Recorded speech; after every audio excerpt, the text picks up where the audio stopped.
మాతృదేవోభవ.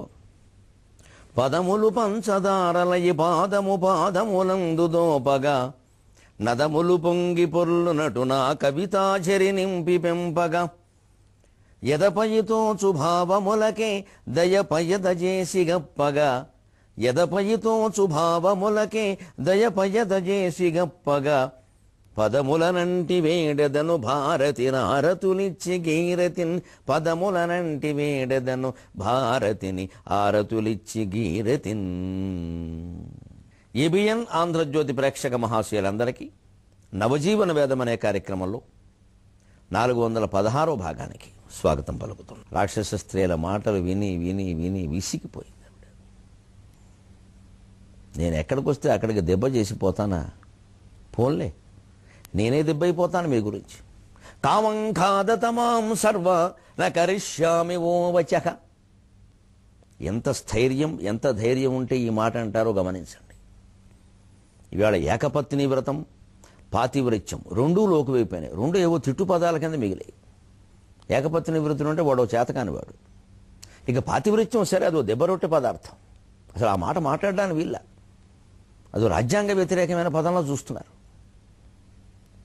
కానీ లోకాన్ని అవే కాపాడాయి. ఇవాళ ఆ నియమనిష్టలు లేకపోవడమే సమస్త సంసారాల్ని నాశనం చేస్తుంది, పిల్లలను కూడా చెడగొడుతుంది. తల్లిదండ్రుల్లోనే లోపాలు కనిపిస్తూ ఉంటే పిల్లలు ఎలా తయారవుతారు? ఇవాళ మనం నీతులు చెప్పేస్తే అలాగా? ఖచ్చితంగా వాళ్ళు తెలుసుకుంటారు. కర్మ అనుభవించడమే. పెద్దవాళ్ళు తిట్టుకుంటూ లేస్తే పిల్లలు కొట్టుకుంటూ లేస్తారని సామెత. తల్లిదండ్రులు తిట్టుకుంటూ లేవడం గమనిస్తే పిల్లలు కొట్టుకుంటూ లేస్తారు. ఇంకా డెవలప్మెంట్ కొంచెం కొంచెం అడ్వాన్స్ ఉండాలిగా. మీరు తిట్టుకుండగా మేము కొట్టుకుంటాం. ఇంకా తర్వాత వాడు మనవాళ్ళు వచ్చే సమయానికి పొద్దున్న ఒకడు మర్డరే, ఒక శవమే ఇంకోడే ఉంటాడు పక్కనే, మనడు వీడు ఉండడు. దీన్ని మనం అభివృద్ధి, ఆధునికత, నమస్కారం. ఇదివరకంటే చాలా ఏమయ్యామో కనపట్లే. ఎక్కడ వెడలప్ అయ్యాం, డెవలప్ అవ్వలేదు. ఇదివరకు ఇన్ని వెడలప్ శరీరాలు లేవు. ఇప్పుడు 6వ తరగతి పిల్లాడు కూడా కింకాంగు దారాసింగలో ఉంటున్నాడు. ఏమిటో కూడా ఇంతంత ఏమిటో. నేను కూర్చుని పనేమి లేక బుర్ర నిండా ఒత్తిడి. ఆ చిన్నప్పటి నుంచి విద్యలో ఈ వేషం, ఈ భాష, 4 ఇంగ్లీషు మొక్కలు చెప్పడం బొట్లేరు మొక్కల్లాగా, ఇది కాకుండా సంస్కారం. అసలు ఒక మనిషికి అంకితమై ఉండడం అనేది ఎంత గొప్ప విషయం అండి జీవితంలో. పాటించగలము, పాటించలేము, సమర్థత, అసమర్థత అవన్నీ పక్కనెట్టేయండి. అసలు మహానుభావులు ఉన్నారా లేదా? చరిత్రలో కాదు, ఇప్పుడు కూడా ఉన్నారు. ఆజన్మ బ్రహ్మచారులు ఉన్నారు మన కళ్ళెదురుగా. రాజకీయాల్లో ఉంటున్నారు, రకరకాల సంఘాల్లో ఉంటున్నారు, జీవితం ధారపోశారు. పెళ్ళై కేవలం ఒక ఆశయం కోసం పిల్లల్ని కండం మానేసిన వాళ్ళు ఉన్నారు. ఆస్తులన్నీ ఒక పార్టీకో, సంస్థకో, దేనికో రాసేసిన వాళ్ళు ఉన్నారు. అందుకు భార్యలు ఒప్పుకున్నారు, భర్తలు ఒప్పుకున్నారు. ఏమైపోయిందండి ఈ దేశానికి? స్వార్థం, ఎక్కడ చూసినా స్వార్థం.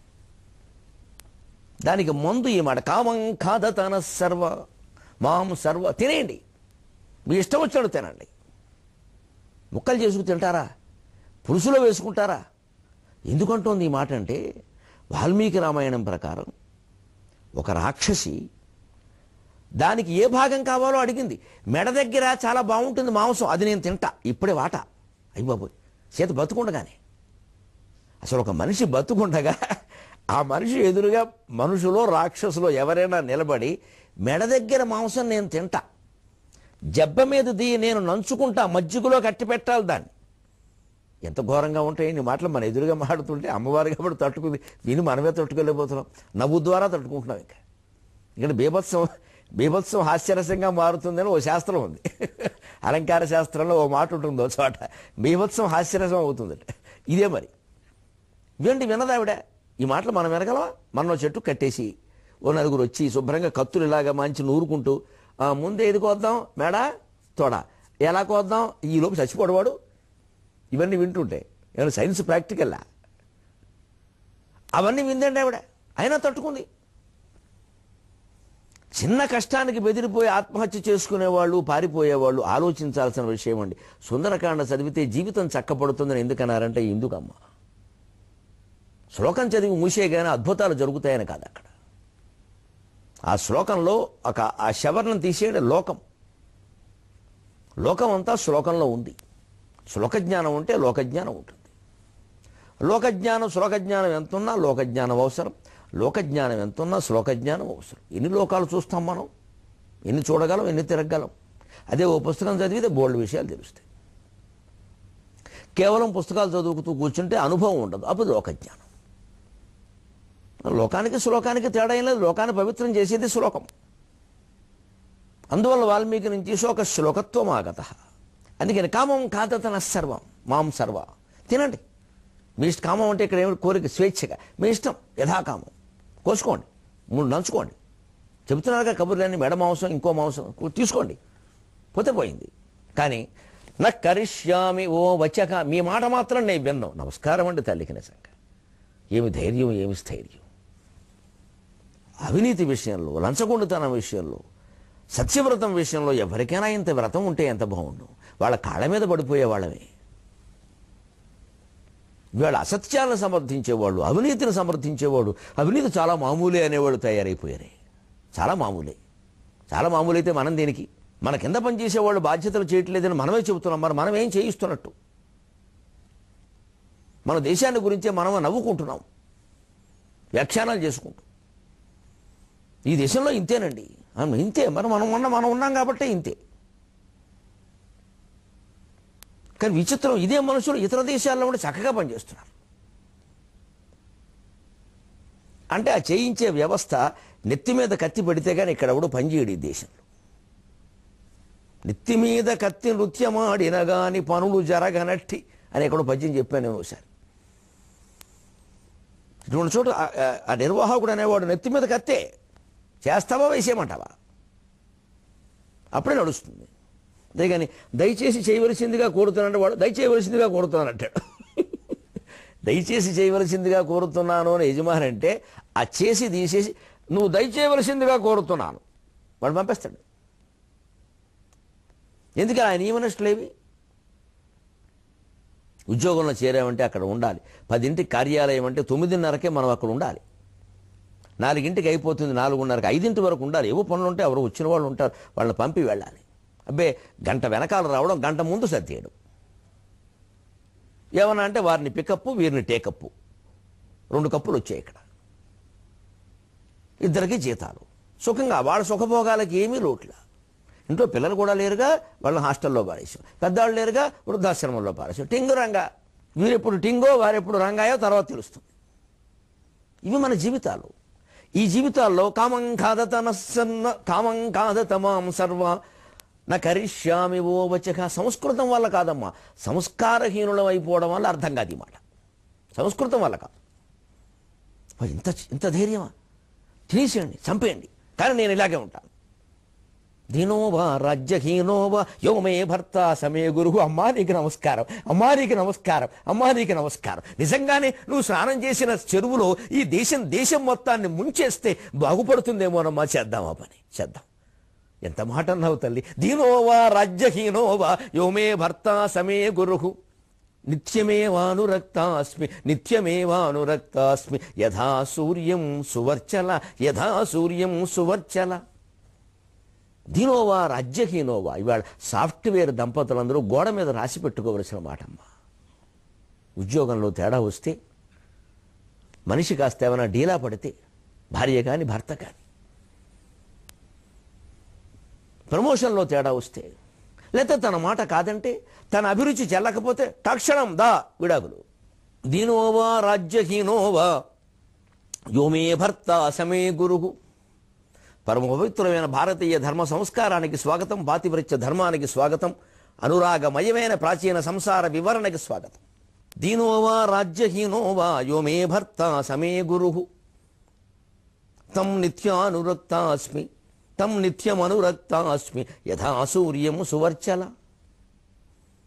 నా భర్త దీనుడు కావచ్చు, రాజ్యం లేనివాడు కావచ్చు. యో మే భర్త, దైవజ్ఞులు ఏతశుభముహూర్తమును నిర్ణయించి చేశారు. ఆ సమయంలో వేద పండితులు మంత్రం చదివారు. సమస్త దేవతలు మమ్మల్ని అనుగ్రహించారు. అస్మిన్ ముహూర్తే సమస్తానాం దేవతానాం ఆనుకూల్య ఫలసిద్ధిరస్తు నవానాం గ్రహాణం ఆనుకూల్య ఫల సిద్ధిరస్తు అని ఆశీర్వదించారు. ఇదంతా తతంగమా? ఇదంతా వీడియో కోసమా?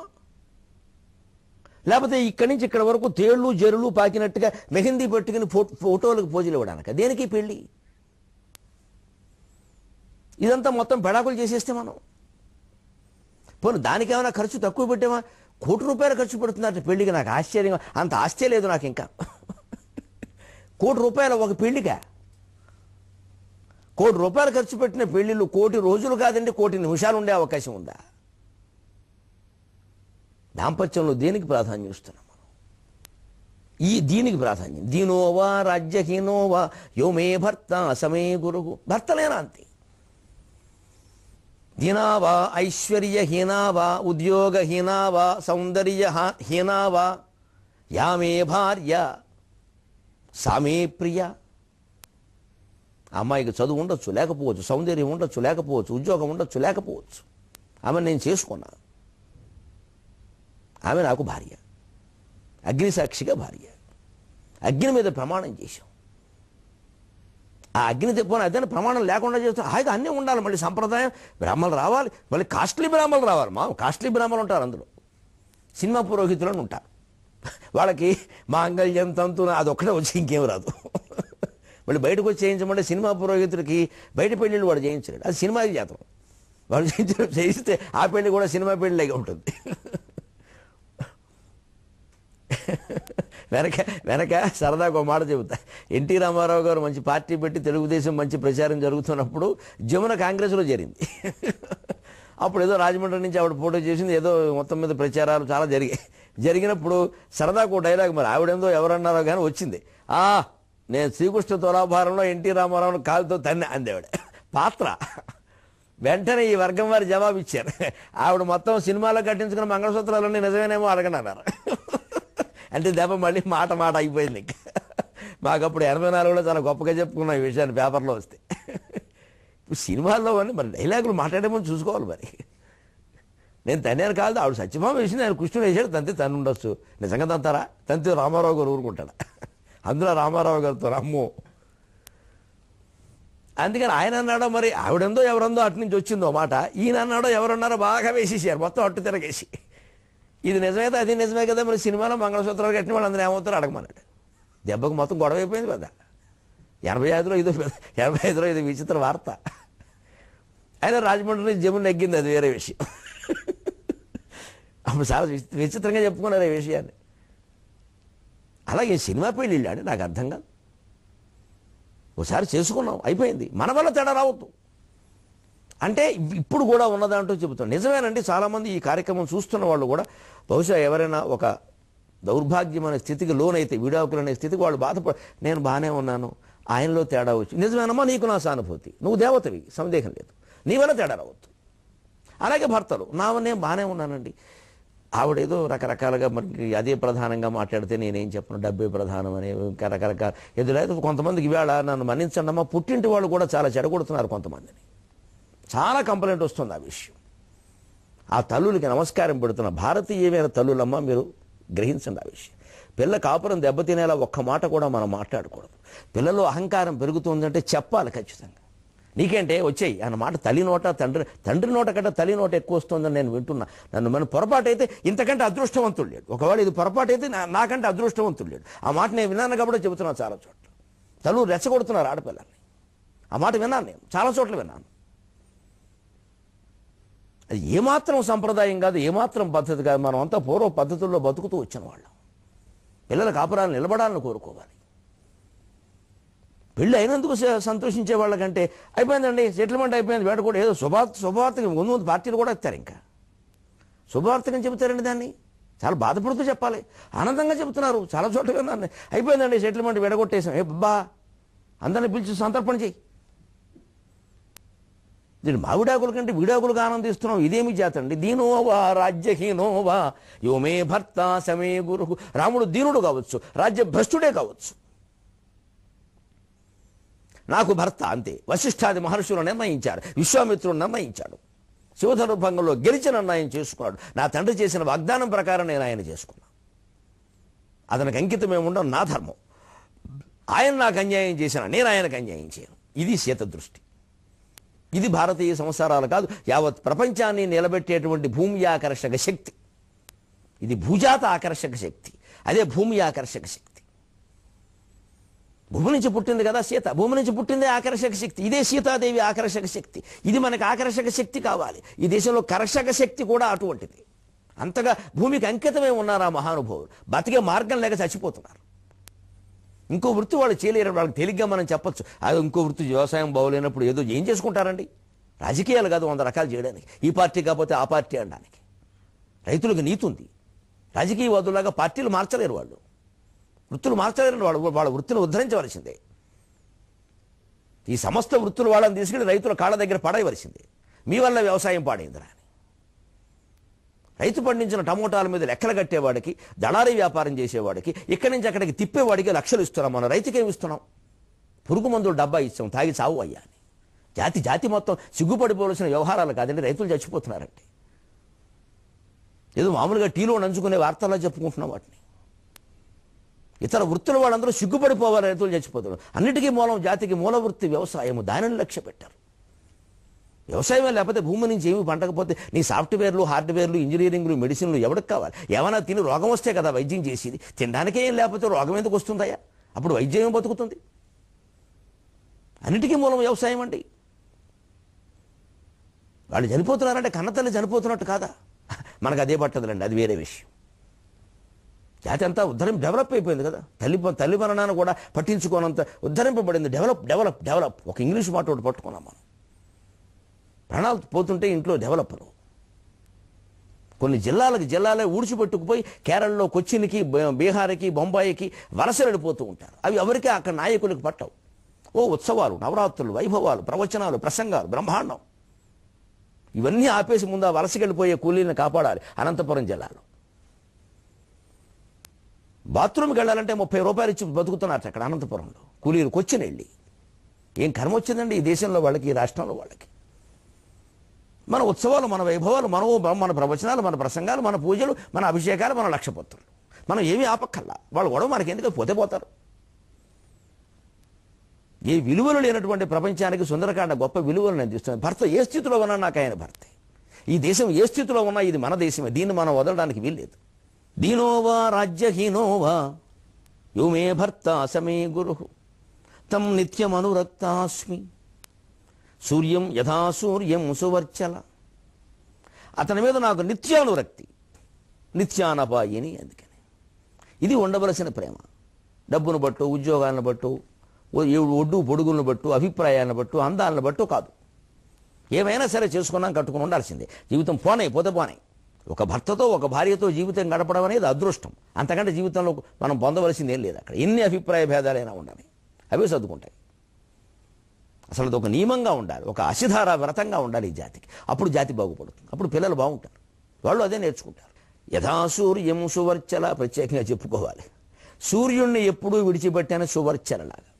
ఇక్కడ వ్యాఖ్యాతులు బేతవోలు రామబ్రహ్మం గారు ప్రత్యేకం సుందరకాండకి రాశారు. అలాగే పుల్లెల శ్రీరామచంద్రుడు గారు మొత్తం అన్ని కాండాలకి రాశారు. ఇతర వ్యాఖ్యాతులు కూడా సూర్యుడిని విడిచిపెట్టిన సువర్చల అని మాత్రమే రాశారు. కానీ సువర్చల సూర్యుని సప్త కిరణాలలో ఒకటి, అది చాలా ఉత్కృష్టమైన కిరణం అని కొంతమంది చెప్పారు. దాన్ని పట్టుకొచ్చి మనం హనుమంతుడికి భార్యం చేసాం, ఆలోచించుకుందురు కాక. హనుమంతుడికి పెళ్లి కాలేదు, ఆయన ఘోటక బ్రహ్మచారి. పురాణాల్లో లేదు. ఉప పురాణాలు, సంహితలు, ఖండికలు పెట్టుకుని మాట్లాడకూడదవని ప్రమాణాలు కావు. హనుమంతుడికి పెళ్లి చేయడం చాలా తప్పు. దేవతలందరికీ పెళ్లిళ్ళు అవ్వాల్సిన పని ఏం లేదు ఇక్కడ, మనకైంది చాలు. హనుమంతుడు భార్య కాదు సువర్చల, ఎక్కడా లేదు దానికి ఆధారం, రామాయణంలో అసలే లేదు. సువర్చల సూర్యకిరణం, ఆ లెక్కన గురుపుత్రి, గురు భార్య కింద లెక్క. ఇంకా హనుమంతుడు భార్య సువర్చల అంటున్నామంటే ఏం ఆలోచిస్తున్నాం ఆలోచించండి. సూర్యం యథా సూర్యము సువర్చల, అంతటితో ఆగలేదు ఆవిడ. అరుంధతి వశిష్ఠం చ శశినం రోహిణీ యథా లోపాముద్రా యథాగస్త్యం సుకన్యాత్యవనం యథా సావిత్రీ సత్యవంతం చ కపిలం శ్రీమతీ యథా సౌదాసం మదయంతీవ కేశినీ సగరం యథా నైషధం దమయంతీవ భైమీపతి మనువ్రత అని ఆదర్శ దంపతుల పేర్లన్నీ చెప్పింది. మనం రోజు పొద్దున్నే చదువుకుని నమస్కారం చేసుకుని మన పిల్లలకి చెప్పాలి. అరుంధతీదేవి వశిష్ఠుడిని అనుసరించినట్టుగా. కపిలం శ్రీమతి యథ. ఇక్కడే నాకు సందేహం, పెద్దలు ఎవరన్నా తీరిస్తే సంతోషిస్తారు. కపిలుని భార్య శ్రీమతి. ఆ ఇక్కడ విశ్వనాథ వారు ఒక విచిత్రమైన వచనం రాశారండి. ఇక్కడ ఈ కపిలునికి శ్రీమతినై తత్వశాస్త్రంబు కరతలామలకంబు చేసినది నేనే అని సీతాదేవి అంటుంది. అంతేకాదు, నలునకు దమయంతినై శివభక్తి ఫలంబును అనుభవంబునకు తెచ్చినది నేనే అని రాశారు. ఈ శివభక్తి ఫలాన్ని నలునకు దమయంతి ఎలా అనుభవంలోకి తెచ్చింది అనేదాన్ని కాస్త పురాణాల నుంచి సమాచారం రాబట్టారు ఎవరన్నా ఆసక్తి కలిగిన వారు. అన్నీ నా మీదే తోసేయకండి, నేనే అడుగుతున్నా. కానీ చాలా బాగుంది ఈ మాట. తెలుసు, ఆ కథ ఏమిటో తెలుసుకోవాలి. శివభక్తి ఫలాన్ని నలునికి అనుభవానికి తీసుకొచ్చింది దమయంతి అని చెప్పారు విశ్వనాథ్ వారు ఇక్కడ ఈ మాటలకి వ్యాఖ్యానంగా వచనం రాస్తూ. కపిలునికి తత్వశాస్త్రాన్ని అవగతం కరతలామలకం చేయించింది నేనే అని రాశారు. శ్రీమతినై. శ్రీమతి అంటే కేవలం భార్య అని అర్థంగా, శ్రీమతి అనే పేరు ఆవిడ పేరు. సౌదాసం దమయంతీవ. సౌదాసునకు దమయంతిలాగా. కేశిని సగరం యథా. సగరునికి కేశినిలాగా. ఇంకోటి శశినం రోహిణి యథా. ఇది కూడా ఖగోళ శాస్త్రానికి సంబంధించింది. అందుకని చంద్రుడికి రోహిణికి పెళ్లి చేసేయకూడదు. ఆ వెనకాల విజ్ఞాన శాస్త్రం అర్థం చేసుకోవాలి. రోహిణి ఎందుకు చంద్రుడికి ప్రియురాలు ఇష్టం అన్నారు? నక్షత్రాలు గోళాల్లో ప్రియం అప్రియం ఏమిటండి? అన్నీ మట్టి గడ్డలాగా పెడితే ఏమిటంటే వెన్నెల వస్తున్నది వేరే విషయం. ఏమిటి దాంట్లో ఉద్దేశం అంటే, చంద్రుడికి ఉచ్చస్థితిలో ఉండే రాశి వృషభ రాశి. ఆ వృషభ రాశిలో సంపూర్ణంగా ఉండే నక్షత్రం ఏది? కృత్తిక, శ్రయ, రోహిణి, మృగశిరార్థం, వృషభం. కృత్తిక నక్షత్రం 3 పాదాలు, రోహిణి పూర్ణంగా ఉంటుంది, మృగశిర సగం. పూర్ణంగా ఉండేది రోహిణి. అందుకని చంద్రుడు ఉచ్చ దశలో ఉండేది వృషభ రాశిలో, ఆ ఉచ్చ దశలో ఉండేది రోహిణి పూర్ణంగా ఉంది. అందుకని రోహిణి చంద్రుడికి భార్య అన్నారు. అది భావనాత్మకమైన విషయం. వాళ్ళిద్దరిని కూర్చోబడి బొమ్మల పెళ్లి చేసి తందాలు వసూలు చేస్తే అలాగా? ఈ వెనకాల విజ్ఞాన శాస్త్రాన్ని ఎప్పటికప్పుడు విద్యార్థులకు వివరించకపోతే పిచ్చిమతం అయిపోతుంది. ఇవన్నీ ఒట్టి నమ్మకాల కింద పోతాయి. అక్కడి నుంచి చంద్రుడిని కొలిస్తే ఏం వస్తుంది? రోహిణి ఏమి రాదు, వెన్నెలే వస్తుంది. విషయం తెలుసుకుంటే చాలా వస్తుంది, గొప్ప జ్ఞానం వస్తుంది. ఖగోళ శాస్త్రాన్ని తపశ్శక్తితో మనోయోగంతో ఎలా చూడగలిగారో, ఏ పరికరాలు లేకుండా ఈ దేశపు ఋషులు ఎలా చూడగలిగారో ఈ ఉత్తరానికి అర్థమవుతుంది. కొందరైనా ఆ మార్గంలో ప్రయాణం చేస్తారు. అందరూ సంసారాలు పెట్టుకుని దెబ్బైపోక్కల. దానికి మనం ఉన్నాం. తపో మార్గంలో వీళ్ళు తపో మార్గంలో చూడగలిగారు. అది మంత్ర మార్గం, తపో మార్గం. దాంట్లో చూడగలిగారు. అయితే ఎలా చెప్పారు ఈ విషయాల్ని? శశినం రోహిణీ యథ సుకన్యాత్ శవనం యథ. తానేదో పొరపాటు అక్కడ దర్భకుప్పంలో పెట్టి పొడిచింది, ఆయన కళ్ళు పోయాయి. అందుకని ఆయన ఏదో షరతు పెట్టాడు, నాకు జీవితాంతం సేవ చేయమని. చేసింది పాపం ఆ ఇల్లాలు. 16 ఏళ్ల కన్య, 50 ఏళ్ల ఋషికి.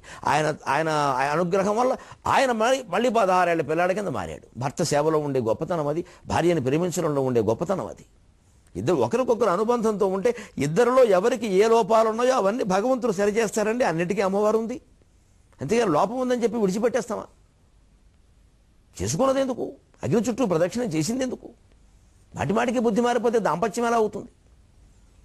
అందుకోసం ఈ ఉదాహరణ.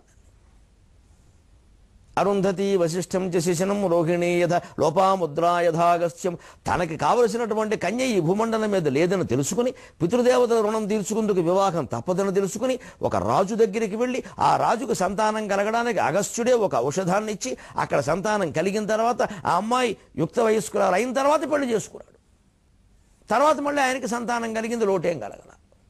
ఎందుకంటే తనకి కావలసిన కన్య రావాల్సిందే తప్ప బజార్లో దొరికే వాళ్ళని చేసుకుంటే సంసారం కూడా బజార్నే పడుతుంది. అది ఆ ఋషుల సంసారాలు. వాటితో పోల్చుకుంటే అలాగా వారిని ఆదర్శంగా తీసుకోవాలి, మనం ఆరాధించడం కాదు. అలాగా సావిత్రి సత్యవంతం తెలుసున్నదే. పైగా సావిత్రి సత్యవంతుల విషయంలో కూడా అది మనకు తెలుసున్నదే. ఆయన విశ్వనాథ వారు చక్కని మాట రాశారు. సావిత్రినై యమధర్మునకు ధర్మ సూక్ష్మం ఉపదేశించినది నేనే.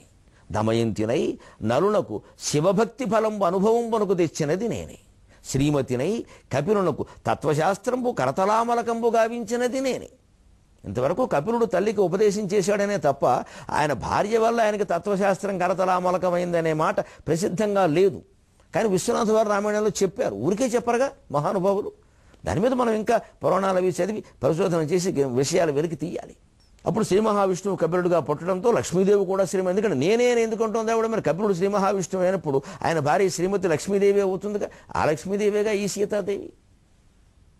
ఇవి పౌరాణికమైనటువంటి పరిశోధనలు జరిగితే చక్కని విషయాలు బయటపడితే మనకు ఆదర్శమైన సంసారానికి ఒక కారణం మిగులుతుంది అక్కడ చెప్పుకోవడానికి. ఇప్పుడు తెలుగు పాటగా ఒక ఆశీస్సు అందరికీ ఏవో మనం రకరకాల మాటలు మాట్లాడుకున్నాం, అందరూ బాగుండాలి కాబట్టి. ఏ సంసారము పట్టు చీర కొసతో ఏనుంగుతో గల్పెను. సీతారాముల సంసారానికి కూడా ఆదర్శమైన సంసారం పార్వతీ పరమేశ్వరుల సంసారం. ఏ సంసారము పట్టు చీర కొసతో ఏనుంగుతో గల్పెను. ఏ సంసారము కోడెనాగులిడెనో హిరాంకహరాలుగా. ఏ సంసారము కోడెనాగులిడెనో హిరాంకహరాలుగా. ఏ సంసారం అనుగ్రహించే మనకు ఈ సార సంసారముల్. ఏ సంసారం అనుగ్రహించే మనకు ఈ సార సంసారముల్. ఆ సంసారము పార్వతీశ్వరము మీకానందమున్ గోర్చుతన్. ఆ సంసారము పార్వతీశ్వరము మీకానందమున్ గోర్చుతన్. సంసారాలు బాగుండాలంటే ఈ పద్యం నుంచి సారాంశాన్ని గ్రహించాలి. ఒకరికేమో కోడినాగుల ఆభరణాల, ఒకరేమో రత్న గ్రవే చింతా కలోల ముక్త ఫలాన్విత. కాపురం చేయట్లేదండి, దేవతలుగా మనం పూజించట్లేదండి, చెవులో పువ్వు పెట్టుకుని కొబ్బరికాయ పట్టుకు వెళ్ళిపోవడమైనా ఏం గ్రహించమండి? ఒకరికేమో గజ చర్మమా, ఒకరికేమో పట్టు వస్త్రాల, రెండు ముడేయడం కూడా వీలు కాదా? వారిని ఆదర్శ దంపతులుగా మనం ప్రేమిస్తున్నాం, ప్రార్థిస్తున్నాం, గౌరవిస్తున్నాం, ఏం నేర్చుకోమండి? మళ్ళీ అదే దంపతులుగా అదే శివాలయానికి వెళ్ళి ప్రార్థన చేసి విడిపోయి మళ్ళీ వెళ్ళి నా బతుకును కాపాడమనడానికి మనసులో బాధగా లేదండి? ఆ స్థితి కనీసం మన వల్ల రావద్దు అనే నియమం ఈ కార్యక్రమం చూస్తున్న ఏ కొత్త దంపతుల్లో ఏ పెళ్లి కూతురు కానీ ఏ పెళ్లి కొడుకు కానీ ఆ పని నా వల్ల జరగద్దు, నేను కట్టుబడి ఉంటా జీవితాంతం అనే దృఢ నిశ్చయాన్ని మీకు అందించగలిగితే నా జీవితం అంతా ధన్యమైనట్టే. మళ్ళీ 23:30 గంటల్లో కలుద్దాం. అంతవరకు తెలుగులో మాట్లాడదాం.